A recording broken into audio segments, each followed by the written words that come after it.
जितुद्दीन आव्हाड यांनी मुळात मराठी भाषेचे धडे शिकायला पाहिजे।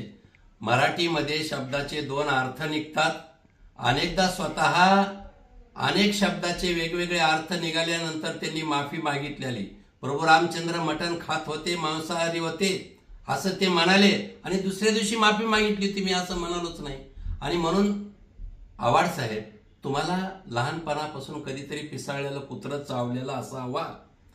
तुम्ही माननीय आमचे नेते देवेंद्रजी फडणवीस पुण्यामध्ये प्रवक्त्यांना मार्गदर्शन करताना काय म्हणाले होते की महाविकास आघाडीचे नेते दिशाभूल करतात, खोटं बोलतात आणि आपल्या कुठल्याही निर्णयाच्या विरुद्ध समाजामध्ये नरेटिव्ह कसा प्रस्थापित होईल यासाठी जीव ताणून वडाताण करून बोलतात। त्यांना तुम्ही ठोकून काढा, म्हणजे मी तुम्हाला परवानगी देतो, त्यांचे वक्तव्य मोडून काढा, त्यांना जशा तसे उत्तर द्या, शब्दांचे लक्षात घ्या, शस्त्रांचे नाहीये। आणि म्हणून तुम्ही कुठं लावला विशागडचा अर्थ, कुठं फडणवीस साहेबांचा अर्थ, कुणाला म्हणाले ठोकून। मला असं वाटतं की एक तर तुम्ही मराठी शिकायला पाहिजे, मराठीचे अलंकार शिकायला पाहिजे, भाषा शिकायला पाहिजे, अन्यथा तुम्ही रेबीज इंजेक्शन घ्यायला पाहिजे।